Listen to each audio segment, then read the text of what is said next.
Bonjour à toutes et à tous et bienvenue dans ce nouvel épisode de Fleur d'avocat. Je suis Lila Louise Maréchaux, votre hôte. Je dirige le cabinet de recrutement Iris et Thémis, cabinet de recrutement pour cabinet d'avocats. Et aujourd'hui, je voulais vous faire un épisode sur le sujet. Je viens juste de donner ce conseil à une candidate hier, mais je vais vous donner plein d'exemples. Ça marche aussi côté recruteur. Sur le sujet suivant, qui est d'arrêter de vous fermer des portes trop tôt. J'en ai marre de voir des candidats et des clients recruteurs se fermer des portes, bien trop tôt et de ce fait, amoindrir leur pouvoir de négociation, amoindrir leur pouvoir d'action, se retrouver dans la panade juste parce qu'ils ont pris des décisions hâtives. Ils ont pris des décisions trop vite dans le cadre d'un process de recrutement, mais vraiment cette réflexion s'applique, ailleurs dans votre vie. Et je trouve ça terriblement dommage. Donc, c'est une erreur, comme je vous le disais, que je vois tant côté, donc appliquée au recrutement, que je vois tant côté candidat que côté recruteur. Là, je vais vous donner des exemples, c'est simple. 1, 2, 3, 4, 5 exemples. Un exemple vertueux, parce qu'il en faut quand même. Et je peux même en rajouter un d'ailleurs, 2 exemples vertueux, un côté client et un côté candidat. Et pour le reste, vous avez, un client recruteur, une candidate, un client recruteur, une deuxième candidate. Bref, donc assez équilibré, ça vous donnera des exemples. Bref. Le constat que je fais, c'est que, qui que vous êtes, vous vous fermez des portes trop tôt. Qu'est-ce que ça veut dire se fermer des portes? Ça veut dire que globalement, soit enfin, soit vous ne poussez pas une porte, soit vous poussez une porte mais vous la refermez avant même de savoir si cette porte allait conduire quelque part et avant même de savoir si cette porte était enfin, vraiment la bonne porte à fermer tout de suite maintenant, dans votre situation. Ce qu'il faut rappeler, c'est que quel que soit votre côté de la barre, vous avez intérêt à garder vos options ouvertes. C'est-à-dire que alors là, je vous parle pas forcément de stratégie de carrière, je vous parle pas forcément de stratégie entrepreneuriale parce qu'il y a plein de situations dans lesquelles il y a un moment, il faut être, prêt à prendre un risque et à se mettre all-in, comme on dit, dans un projet ou dans une direction et vraiment à oser s'investir pleinement dans une direction, sans chercher à garder des œufs un petit peu dans tous les paniers parce que, il y a quand même un moment, si on veut qu'un truc décolle, si on veut vraiment donner une chance à une stratégie d'émerger, il faut réussir à faire cette prise de risque de mettre tous ses œufs dans le même panier et donc, entre guillemets, «se fermer des portes», d'autres portes en tout cas temporairement. Donc ça, vraiment c'est un sujet, que ce soit dans une question de stratégie de carrière au global ou que ce soit dans une question de stratégie entrepreneuriale. Je pourrais vous dire la même chose, même si c'est pas du tout mon domaine d'expertise, mais en matière de, gestion patrimoniale, en matière de plein de choses. Évidemment de relations amoureuses. Il y a un moment, peut-être que vos choix de modèle de couple, vous impliquent à fermer des portes et voilà, mais là, je vous parle vraiment du contexte du recrutement.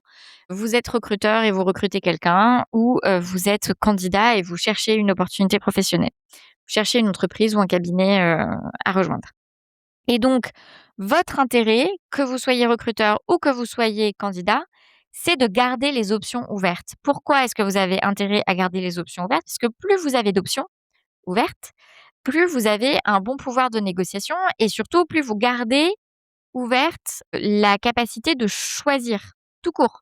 C'est-à-dire que alors nous, on est dans un marché de rareté, on recrute pour des cabinets d'avocats, on recrute souvent soit sur des marchés qui sont pénuriques d'un point de vue du bassin de l'emploi, soit parce que, dans certaines, régions, c'est très difficile de trouver certains types de candidats, soit, à Paris parce qu'on est sur des profils qui sont où il y a peu de profils par rapport aux besoins, des recruteurs, les profils sont rares. Donc on recrute sur des profils dans des domaines pénuriques et résultat, il y a plein de situations dans lesquelles malheureusement nos clients, déjà, si on les met en position, si on les met en situation d'avoir un choix, et là, je vous dis un vrai choix entre plusieurs, candidats vraiment éligibles, hein, pas un faux choix entre, un candidat que de toute façon qui est à côté de la plaque, ou qui, sur le papier est bien, mais dont on a des, enfin qui cumule les red flags, par ailleurs en termes comportemental, en termes de plein de choses. Un autre candidat bien, bon ça veut dire qu'en fait vous avez pas vraiment le choix. Vous avez vous avez un candidat bien, et l'autre candidat en fait n'est pas envisageable quoi qu'il arrive. Donc mais en tout cas, nous, dans nos domaines, quand dans les domaines dans lesquels on recrute, on considère que quand on a 2, 3 bons candidats, et quand je dis bons, c'est-à-dire pertinents, pour lesquels on n'a pas de red flag, pour lesquels, voilà, a priori, tout match, ça match, on est content. C'est-à-dire que, c'est pas comme si on était recruteur, dans le secteur du marketing, dans le secteur de la communication, dans des secteurs où globalement vous publiez une offre, le problème c'est l'abondance et ensuite c'est dans cette abondance de trouver la bonne personne. Mais vous avez entre guillemets «pléthore» de personnes, qui seraient, ravies d'obtenir le job. Et donc pardon. Et donc dans ce de dans ce enfin voilà, dans ce panorama, nous, nos clients, on est effectivement plutôt dans une position où régulièrement, ce qu'on cherche, c'est aussi à préserver leur capacité de faire un choix tout court. Et évidemment, plus ils sont en capacité de faire un choix, et 2, que ce soit un vrai choix, ça veut aussi dire qu'ils ont un meilleur pouvoir de négo parce qu'ils dépendent moins du bon vouloir de la seule option qui reste sur la table. Et c'est pareil côté candidat. Si vous avez le choix entre plusieurs opportunités professionnelles, si vous avez plusieurs offres sur la table, vous êtes, bien plus en mesure, soit de négocier, un des éléments de la relation de travail. Ça peut être le montant de la rétrocession d'honoraires, ça peut être, le nombre de jours de repos, ça peut être plein de choses, mais en tout cas, vous avez un levier de négociation que vous n'avez pas, ou sinon que vous n'avez qu'au bluff, dans l'hypothèse où vous n'avez qu'une seule offre sur la table et qu'un seul process en cours. Et donc vraiment, c'est dans l'intérêt de tous les 2. Chacun de son côté. Évidemment, heu, moi si, entre guillemets, «je me fais l'avocate», du candidat, le candidat, il a intérêt à lui avoir le choix face à un recruteur qui lui n'a pas le choix et qui en fait, a une seule option sur la table. Et à l'inverse, le recruteur a lui intérêt à lui avoir le choix face en face à un candidat qui, lui, n'a pas tellement le choix. Il y a une seule option valable sur la table, évidemment. Mais ça veut bien dire que des 2 côtés, l'intérêt, il est dans le fait de maintenir ces options ouvertes et d'avoir le choix si en tout cas, s'ils souhaitent pouvoir avoir déjà la capacité de choisir et encore plus la capacité de pouvoir même, pourquoi pas, négocier et négocier d'une façon qui nous soit favorable. Et donc une fois qu'on a dit ça, en fait, rien que ça, je pourrais arrêter le podcast ici. C'est-à-dire que je pourrais vous dire: «Votre intérêt, c'est d'avoir le choix et donc arrêtez de fermer les portes trop tôt». Mais j'aimerais vous montrer ce que c'est, en quoi ça consiste de, fermer les portes trop tôt. On est en train de faire en ce moment un recrutement d'associés dans une matière hyper niche, heu, dans une matière hyper niche et qui, avec en plus des conditions d'association où à première vue, on est plutôt sur de l'adhésion, il n'y a pas tellement de négociation possible. On évolue doucement, mais sûrement vers le fait que peut-être qu'il y a une négociation possible, mais la première intention du client n'est pas celle-ci. On est sur un package qui a été défini et donc globalement, c'est un peu du take it or leave it. Et donc, matière hyper niche, conditions d'association qui sont des conditions d'adhésion, et qui en plus sont des conditions d'adhésion, on va dire, heu enfin, voilà, c'est pas qu'elles sont défavorables aux candidats, mais c'est juste que n'importe qui n'acceptera pas ces conditions d'adhésion. Ça correspond vraiment à un certain type de projet professionnel et à un certain moment de développement dans une carrière. Donc on est sur une tête d'épingle et on lance notre, recherche d'associés, on avance dans notre recherche d'associés et on identifie une candidate. On identifie une candidate, qui match en termes d'expertise, qui match, d'un point de vue géographique, qui match, sur le projet. qui matche sur le package et donc qui est favorable, pour avancer dans les échanges et et puis on a éventuellement un autre candidat, mais bon, en fait, ça le fait pas pour, différentes raisons qui n'ont rien à voir avec le package et à ce stade-là, on avait donc ces 2 options, enfin, du coup, cette seule option et en fait, le client est, trouve la candidate, très bien, mais il est pas 100 convaincu et globalement, il était sur le point de juste, éconduire la dite candidate et il a fallu qu'on rame, mais vraiment qu'on rame pour obtenir de leur part une considération que là, c'était déraisonnable compte tenu de leurs contraintes, de juste fermer la porte à cette candidate, pour, les raisons qu'ils évoquaient et de fermer la porte avant même d'avoir mis en place ce qui allait leur permettre d'affiner leur idée sur cette candidate et de voir si vraiment c'était ou pas, une candidate envisageable, pour eux en termes de, comment elle travaille in fine avec les clients, comment elle gère un dossier, comment elle gère un client et donc est-ce qu'ils se sentiront, confiants et à l'aise, demain de, pas juste, pas juste par, son CV, mais de lui confier un client? Est-ce que son style comme avocate leur correspond à eux? Et le premier échange, ils avaient des doutes, mais pas forcément. Enfin, je veux dire, c'est normal d'avoir des doutes et surtout dans un sujet comme ça d'association. Moi, je dis souvent, enfin, de toute façon, on ne sait pas comment les gens travaillent tant qu'on les a pas fait travailler et ça, c'est universel. Ça marche, vous savez pas comment un cabinet de recrutement travaille tant que vous ne les avez pas fait travailler. Vous savez pas comment un avocat travaille tant que vous l'avez pas fait travailler. Vous savez pas comment un agent immobilier travaille tant que vous l'avez pas fait travailler. Enfin, il y a la manière dont les gens présentent leur manière de travailler, puis il y a juste la manière dont vous vivez leur manière de travailler et dont vous l'expérimentez et ça, c'est juste de l'expérience pratique. Elle peut être attestée par plein de faisceaux d'indices, mais la réalité, c'est qu'il y a un moment, il faut faire bosser les gens pour voir comment ils travaillent. Quel est leur style réel de réalisation et c'est pour ça que nous, on est toujours extrêmement favorable aux mises en situation, à tout ce qui peut permettre à un client d'apprécier le style, la manière de faire d'un avocat, que ce soit d'un collaborateur ou d'un futur associé.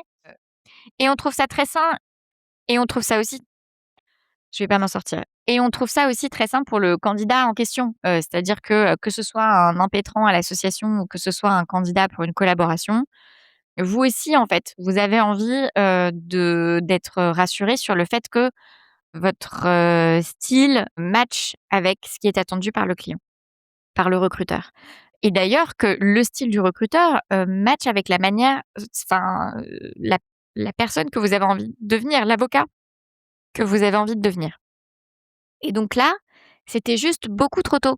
C'était beaucoup trop tôt pour dire: «Next, ça le fera pas» parce que, si on faisait ça, on perdait toute option avant même, en tout cas toute option à court terme, avant même d'avoir en réalité éprouvé sur le terrain, d'une façon possible, si les raisons pour lesquelles on envisageait d'écarter cette personne étaient avérées. Dans le cas d'une association, ça peut se faire dans le cadre par le biais de la sous-traitance d'un dossier, ça peut se faire, voilà, par plein de manières. Mais moi je trouve que faire travailler quelqu'un sur un de ces dossiers, c'est quand même la meilleure manière de voir. Mais avant ça, c'était trop tôt. Évidemment que si on confie un dossier en sous-traitance ou, on confie un acte ou une partie d'un dossier ou j'en sais rien, bref, on met en situation. Donc le doute réside là-dessus. On met en situation et il ressort de cette mise en situation, quel que soit son format, que, ça va pas du tout. Bon, heu, évidemment qu'à ce moment-là, en fait, on ferme la porte. Ça sert à rien, vous recrutez un futur associé, vous allez pas vous retrouver à intégrer comme associé quelqu'un que vous allez former sur le fond et à qui vous allez jamais envoyer un de vos clients alors que c'est tout l'objet de l'association.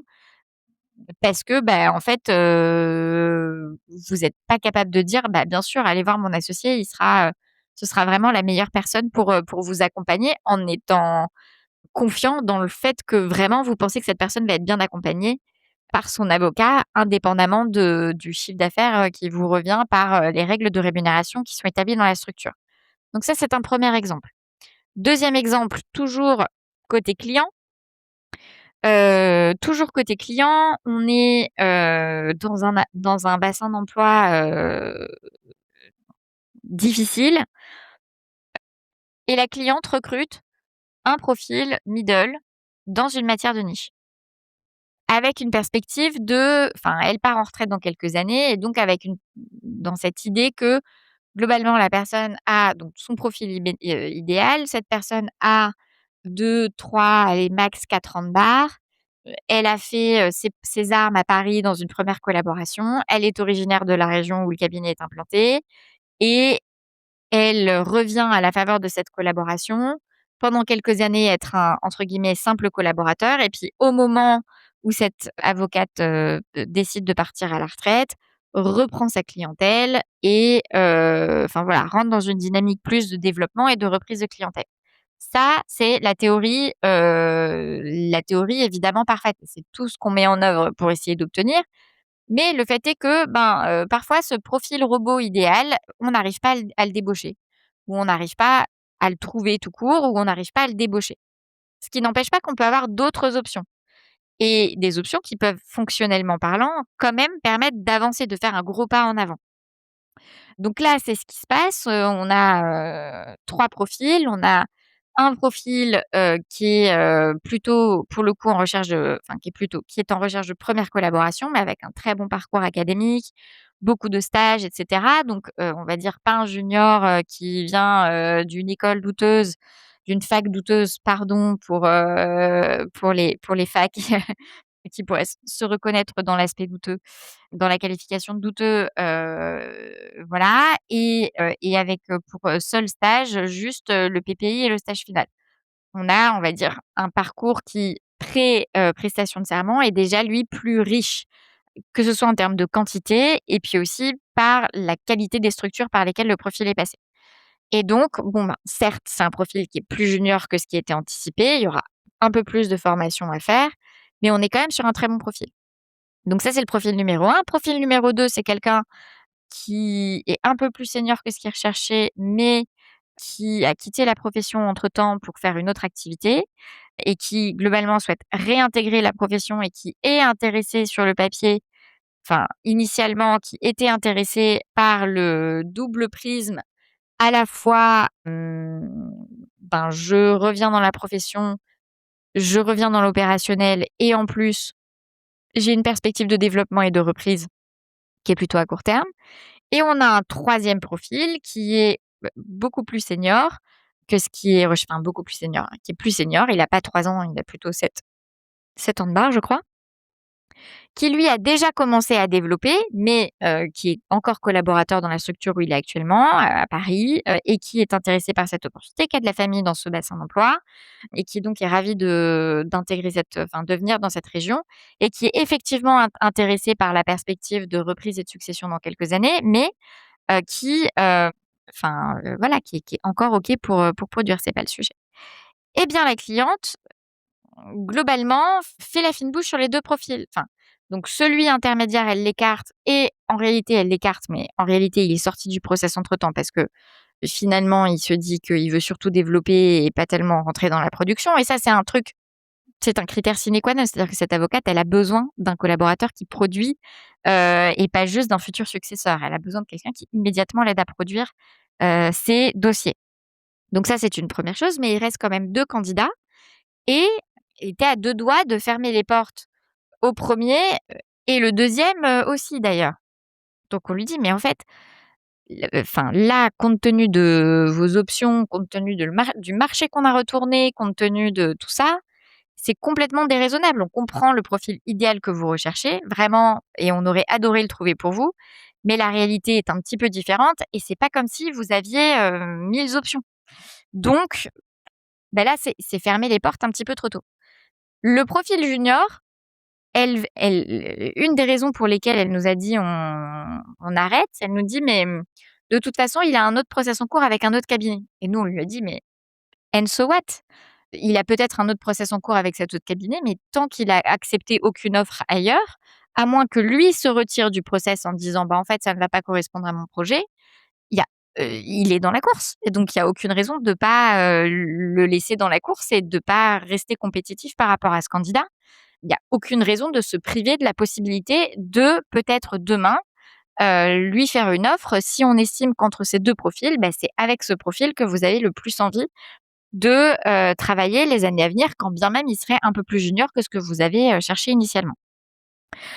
Enfin voilà, tant que le candidat il est encore dans la course, vous êtes encore dans la course, c'est encore une option possible. On va pas fermer la porte maintenant, au contraire, on le laisse dans la traque.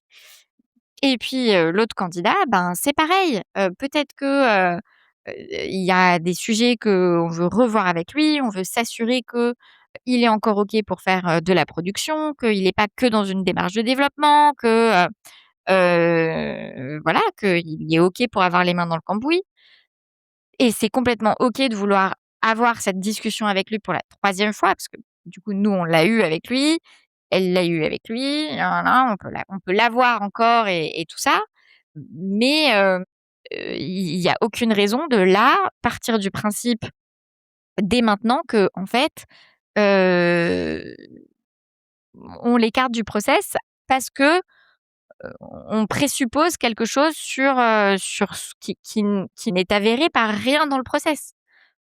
Vraiment aucun élément dans les échanges jusqu'à maintenant, dans son comportement jusqu'à maintenant, dans sa manière d'être en collaboration jusqu'à maintenant, dans tout ça, nous laisse penser qu'il y aurait une incompatibilité entre votre projet et le sien. Après ça peut encore capoter pour 1000 raisons, hein. Vous pouvez ne pas réussir à vous mettre d'accord sur le package de rémunération.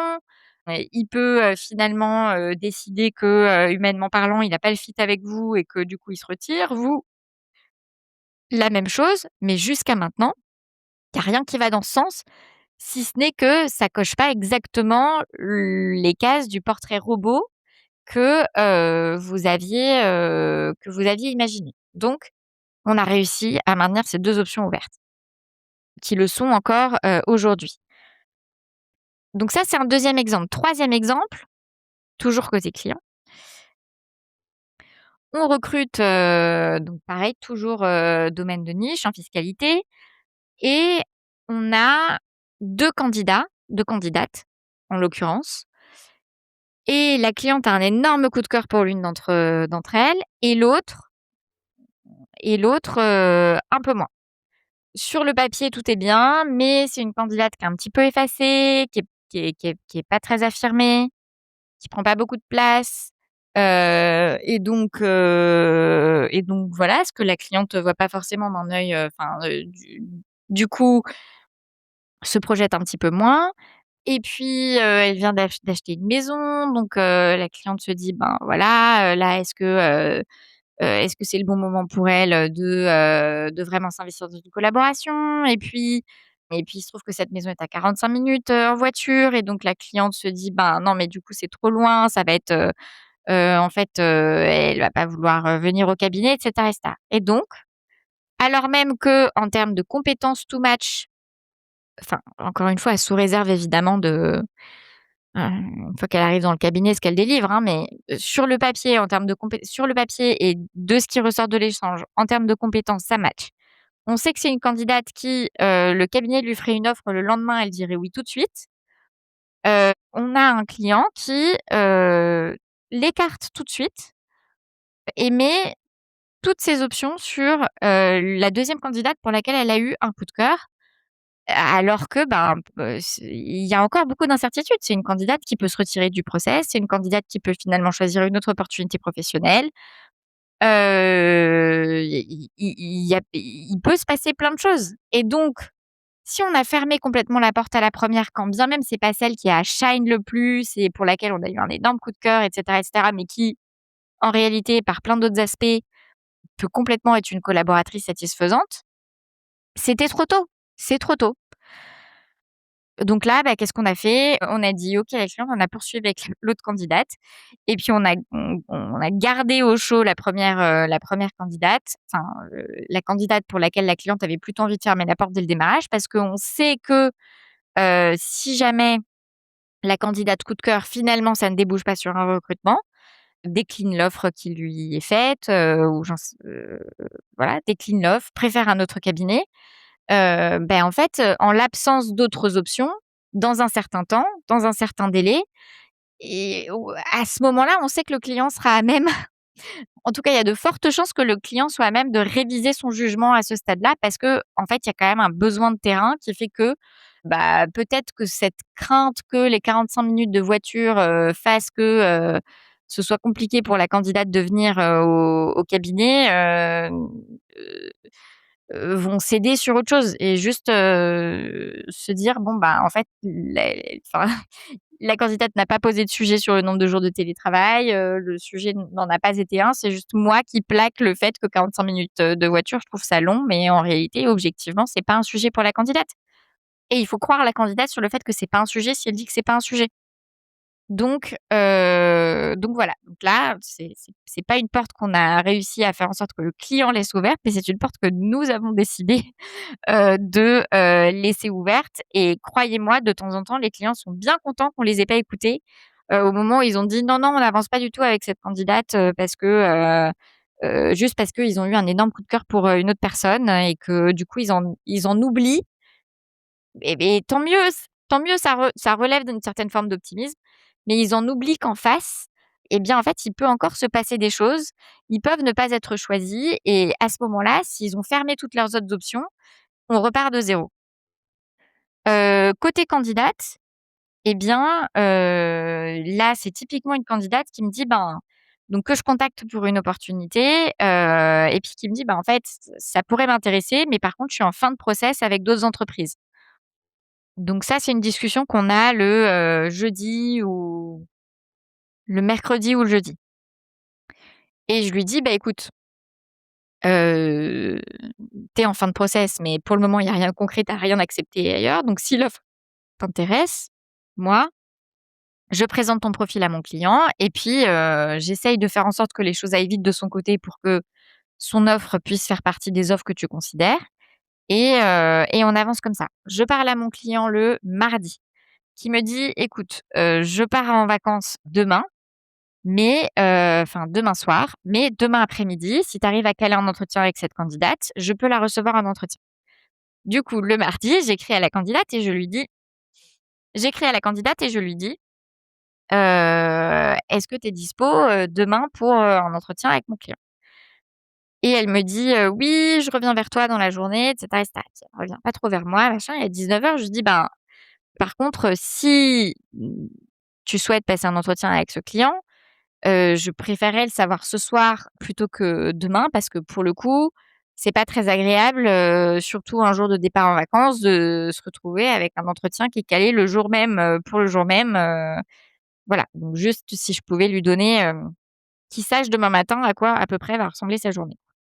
Et elle me dit: Écoute, je suis un peu embêtée parce que, la raison pour laquelle j'ai attendu avant de te répondre, c'est que, telle entreprise, était censée m'appeler aujourd'hui pour me faire une offre et en fait, ils m'ont pas appelée, mais ils m'ont dit qu'ils m'appelleraient demain. Et c'est vrai que si l'offre correspond aux discussions qu'on a eues et me convient, je pense que c'est une offre que je vais accepter. Et je lui dis: écoute, pour le moment, tu as pas d'offre et pour le moment, on ne s non seulement tu as pas d'offre et puis en plus, pour le moment, cette offre, on ne sait pas quelle va être enfin, si elle existe, on ne sait pas quelle va en être la teneur. Donc le conseil que je te donne et que je donnerais, mais à n'importe quel autre candidat dans n'importe quel contexte et aussi à n'importe quel client, c'est trop tôt pour fermer tes options. Cale cet entretien demain et puis au pire, demain tu m'écris à midi et en fait, tu as reçu l'offre, elle correspond en tout point, tu l'as acceptée, on annule le rendez-vous, mais au moins le créneau est calé et c'est juste qu'on on se retire poliment, mais on se retire, point. Mais au moins le créneau est calé et puis tout le monde peut avancer dans la bonne direction et toi, tu te laisses aussi la chance de pouvoir, peut-être avoir, une autre offre à mettre en face de celle de l'entreprise, que tu attends. Et elle me dit: «Tu raison, et cetera, ça». Donc bref, finalement, entretien, calé avec le client et on verra ce que ça donne. Mais c'est vraiment ce truc de c'est trop tôt, en fait, c'est trop tôt pour fermer les options. Alors évidemment, ce qu'il y a derrière tout ça, c'est la peur de finalement, la peur de décevoir. La peur d'être déçu d'ailleurs. C'est-à-dire, ça peut aller dans les 2 sens. Mais typiquement pour cette candidate, elle s'est dit: j'ai pas envie d'être malpolie en m'engageant en prévoyant un entretien et puis ça se trouve, je vais me désister au dernier moment. Et je comprends, mais il y a déjà, heu, quand on passe par un cabinet de recrutement, l'avantage, c'est que le cabinet de recrutement fait l'intermédiaire et donc à partir du moment où vous avez un intermédiaire, c'est peut-être désagréable pour le client final qui peut être déçu, qui peut être plein de choses, mais en fait, il y a quand même un tampon entre les 2 et nous, bah, on prend le relais sur l'annonce de la mauvaise nouvelle et on gère, l'aspect émotionnel qui va là-dedans. Et puis, en fait, ça fait partie du jeu et les candidats et les clients aussi. Les clients aussi, finalement, ils déclinent, les candidatures, de certains, ils rejettent, certains candidats parce que, et parfois, avant même de les recevoir en entretien parce que, il y a eu un candidat et que c'est allé vite avec un candidat et que coup de cœur et qu'en fait, ils ont vite fait une offre et l'offre a vite été acceptée et donc il y a peut-être des gens avec qui on avait prévu les entretiens la semaine prochaine et qui, en fait, n'auront même pas l'opportunité de passer un entretien mais tant qu'on ne sait pas, les options restent ouvertes et la seule question, c'est comment est-ce qu'on fait en sorte que personne ne reste sur le carreau sans savoir ce qui se passe, que tout le monde soit informé, que cette information se fasse de manière polie, diligente et respectueuse. Mais c'est pas grave, ça fait partie du jeu et c'est justement l'acceptation de cette réciprocité qui doit primer. C'est-à-dire que à partir du moment où vous, comme candidat, vous acceptez que, vous maintenez vos options ouvertes et mais que ça peut vous amener à vous désister à un moment. Évidemment que ça doit vous amener à ne pas prendre personnellement et à pas prendre ombrage d'un cabinet qui, finalement, se retirerait, d'un process de recrutement dans lequel, il est engagé avec vous parce que, il se trouve qu'il a trouvé chaussure à son pied avant d'aller au bout du process avec vous et c'est comme ça. C'est frustrant, peut-être que vous auriez aimé pouvoir défendre votre cas jusqu'au bout et cetera, mais c'est le timing, c'est comme ça que ça se passe et en fait, demain, ça vous arrivera peut-être et le principal, c'est que ça se fasse dans des conditions qui sont respectueuses, qui sont polies et qui sont respectueuses. Et ça et vraiment encore une fois, quand vous avez des intermédiaires comme que sont les cabinets de recrutement, appuyez-vous sur eux pour gérer heu, pour gérer ces sujets de timing et les petites frustrations qui peuvent en découler. Je vous donne un exemple que je trouve pour le coup, lui, complètement vertueux. C'est un cabinet qui nous mandate en nous disant: «Écoutez, moi j'ai identifié un candidat, je suis en discussion avec ce candidat, je lui ai fait une offre. Pour le moment, j'ai pas de retour et j'ai pas trop de nouvelles. Je veux pas me retrouver le bec dans l'eau dans plusieurs semaines à commencer, le process de recrutement seulement dans quelques semaines, si ce candidat finalement décline mon offre. Donc, est-ce que vous pouvez avancer?» Donc nous, quand on est mandaté, on a un retainer, donc on a une première partie de règle enfin, on est payé pour le démarrage de la mission et ensuite le plus gros de notre rémunération et tient évidemment au moment où où on trouve un candidat où il y a une signature de contrat, d'association ou de collaboration et donc voilà et on a aussi une exclusivité, on travaille en exclusivité donc on a dit à ce client: «Écoutez, on exclut de l'application de la clause d'exclusivité ce candidat particulier, heu, comme ça il y a pas de sujet, si jamais vous le recrutez, vous le recrutez et puis vous nous devez rien hors le retainer mais au moins, si jamais il se trouve que ce candidat décline, votre proposition, nous, on aura commencé à travailler et ça se trouve, on aura déjà, et c'est tout ce qu'on souhaite, on aura déjà, commencé à vous présenter d'autres candidats et puis ça se trouve, on va aussi vous permettre de challenger ce candidat et d'avoir, et du coup, de vous créer des options. Peut-être qu'on va vous trouver un meilleur candidat et peut-être que juste on va vous créer du pouvoir de négociation. Et c'était un non-sujet pour lui, c'est-à-dire qu'en fait, oui, il a payé le retainer, mais en fait, il a acheté via ce retainer le fait de pas perdre de temps, de pas perdre de temps, c'est-à-dire que si 3 semaines plus tard, le candidat refusait, c'était pas à ce moment-là qu'il démarrait, le travail avec un cabinet de recrutement et donc ça, c'est première chose qu'il a acheté. Puis il s'est acheté aussi la possibilité, entre guillemets, de pouvoir, faire émerger peut-être d'autres candidats et donc se créer du pouvoir de négociation et donc finalement le prix du retainer, vis-à-vis de tout ça, il était prêt, il était complètement prêt à l'accepter. Ça faisait partie de ce qu'il achetait d'une certaine façon et et on a trouvé une super candidate pour lui, mais le jour ou le lendemain ou je sais plus du moment où vous voulez lui écrire pour lui dire: «Quand est-ce que vous êtes dispo pour qu'on vous présente une super candidate?» Il nous a écrit pour nous dire: «Écoutez, j'ai eu, le candidat, avec lequel j'étais en discussion a accepté mon offre Donc voilà, vous pouvez mettre, fin à vos efforts, et votre mandat s'arrête ici et voilà et en fait, bah, oui, nous, on aurait adoré faire ce placement. Mais en réalité, c'est juste un client qui a utilisé très intelligemment, le fait de se garder des options ouvertes jusqu'au bout et de se créer la possibilité d'avoir le choix. Et c'est le jeu, c'est c'est peut-être pas agréable pour nous, mais en fait, c'est le jeu. On sert aussi à ça. Et en fait, il y a pas de problème et il y a pas de problème parce que ça s'est fait de manière respectueuse et polie, parce que c'est même pas une question, ça s'est fait de manière respectueuse et polie, c'est juste, c'était le deal dès le démarrage. On savait que ça pouvait se passer comme ça. On savait que c'était ce qu'ils vendaient et c'est comme ça, voilà. Et cette super candidate, on pense à quelqu'un d'autre, qui serait peut-être intéressé donc on va lui en parler mais en fait, encore une fois, c'est pas le sujet. Le sujet, c'est que ce client a intelligemment utilisé un outil qui était à sa disposition et l'outil qui était à sa disposition, c'était nous, dans, le temps qu'on pouvait lui faire économiser en travaillant en parallèle de son attente d'acceptation d'une offre, et aussi en lui permettant de faire émerger des options de, sortie. Enfin, des options de sortie, des alternatives et donc soit une meilleure alternative, soit juste la capacité de pouvoir négocier avec, le ou les candidats en lice, avec lesquels ils se projetteraient de travailler. Donc encore une fois, ma préconisation, gardez vos options ouvertes jusqu'au bout. Restez curieux, ça sert à rien de fermer des portes avant que ce soit l'heure de fermer des portes et voilà et le tout, c'est comment tout ça se gère avec politesse et respect et humanité et très honnêtement, c'est à la portée de tout le monde. Une manière pour les candidats de se fermer des portes avant l'heure, alors je pourrais vous dire la même chose pour les recruteurs, hein, mais côté candidat, ce que je vois beaucoup, c'est je n'ose pas rentrer dans un process, parce que je sais pas. Je sais pas si c'est le bon moment, je sais pas si c'est ce que je veux, je sais pas si je vais bien m'entendre avec cette personne, je sais pas. Et en fait, rentrer dans un process ne vous oblige à rien.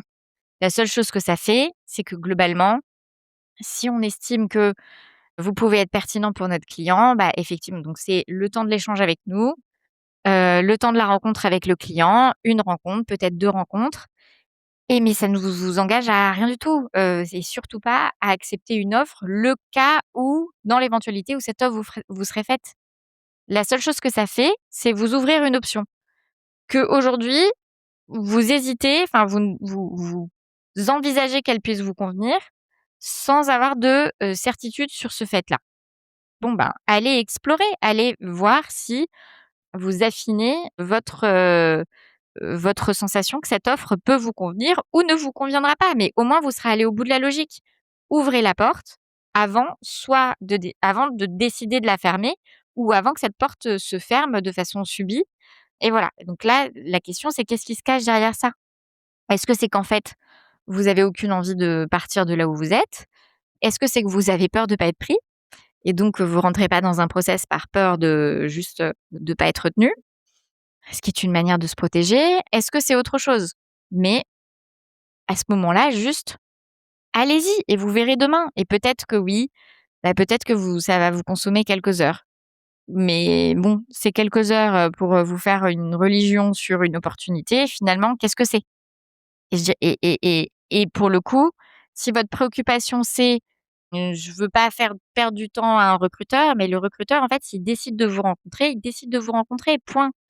Il prend ses décisions comme un adulte, vacciné, majeur, et voilà et les recruteurs, ils savent que, bah, ils rencontrent des gens et que sur les rencontres qu'ils font, tout le monde va pas aller au bout. Soit parce qu'il y a des gens qui vont se désister du process, soit parce qu'il y a des gens à qui ils vont dire non et c'est pénible, mais ça fait partie du jeu. Alors évidemment, nous, on est là pour protéger, en tout cas chez Iris et Tennis, on considère que un de nos rôles, c'est de protéger le temps de nos clients et de faire en sorte que leur process de recrutement leur prenne le moins de temps, possible.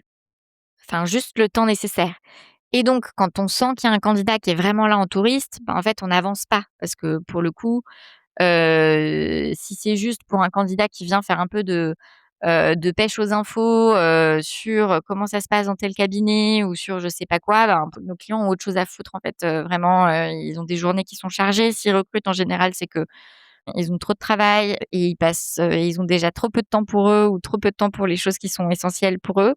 Donc les gens qui sont vraiment là en touriste, bah, dans la mesure du possible, si on en identifie que c'est le cas, on fait en sorte de pas les faire rentrer dans le process, en tout cas de pas consommer du temps de nos clients avec ces candidats dans une première intention.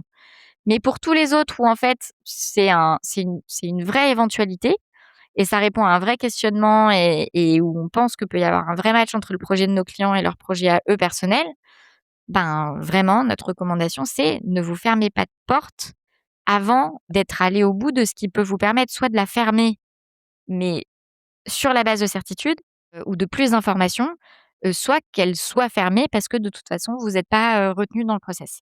Voilà et la même chose se pose côté client, c'est-à-dire vraiment mais bon, je vais pas redire ce que j'ai déjà dit, tout à l'heure, sur la base d'exemples que j'ai donnés. Se fermer des portes trop tôt, c'est dommage. C'est dommage parce que vous vous privez de pouvoir avancer sur un projet, sur la base d'assumptions qui sont, qui quand c'est le cas, parce qu'encore une fois, si c'est pas la bonne personne et qu'on le sait tout de suite, ça sert à rien de perdre du temps avec cette personne. Mais encore faut-il que ce soit les bonnes raisons d'écarter la personne de ce process, à ce moment-là du process. Voilà. Donc, arrêtez de vous fermer des portes trop tôt. Je répète, arrêtez de vous fermer des portes trop tôt. J'espère que cet épisode, vous a plu. Alors oui, ce que j'allais dire, c'est, évidemment que tout ça évidemment que cette, recommandation, c'est pas forcément la même que je vous donne si on est dans un marché d'abondance et donc, soit côté candidat, en fait, vous savez que le jour où vous cherchez, vous croulerez sous les offres compte tenu de votre domaine d'activité et de votre parcours. Soit côté client, vous savez aussi que vous croulerez sous les candidats le jour où vous émettez une offre. Vous êtes dans un marché d'abondance et donc en fait, la seule question qui se pose là, c'est moins: «Est-ce que je vais trouver quelqu'un?» parce que en fait, vous allez trouver quelqu'un ou vous allez trouver un cabinet. Du simple fait du ratio, du rapport entre, le nombre de candidats disponibles et enfin bref, juste l'abondance du fait que vous vous situez du bon côté de l'abondance, c'est-à-dire, du côté où vous êtes la rareté et où en face, il y a beaucoup de personnes qui cherchent.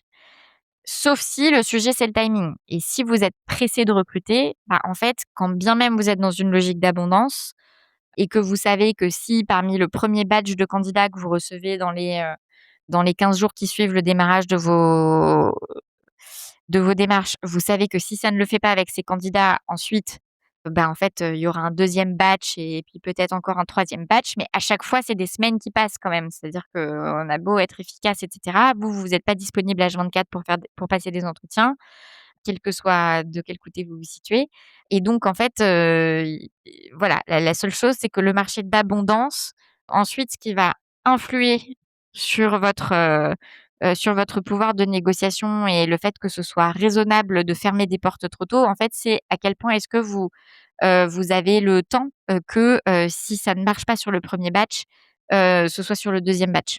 Et ça, c'est vraiment, il y a que vous qui connaissez votre timing. Enfin, nous, on espère connaître votre timing, mais normalement, on connaît votre timing si on travaille avec vous. Mais ben, c'est propre à chacun parce qu'encore une fois, il y a des gens qui sont dans l'urgence et puis il y en a d'autres qui le sont moins et ça a un impact sur le pouvoir de négociation. Voilà. J'espère que cet épisode vous a plu. J'espère que vous vous souviendrez, que vous arrêterez, s'il vous plaît, de vous fermer des portes trop tôt. Ravie d'avoir, des anecdotes en commentaire, d'ailleurs et abonnez-vous pour, de futurs épisodes. Voilà.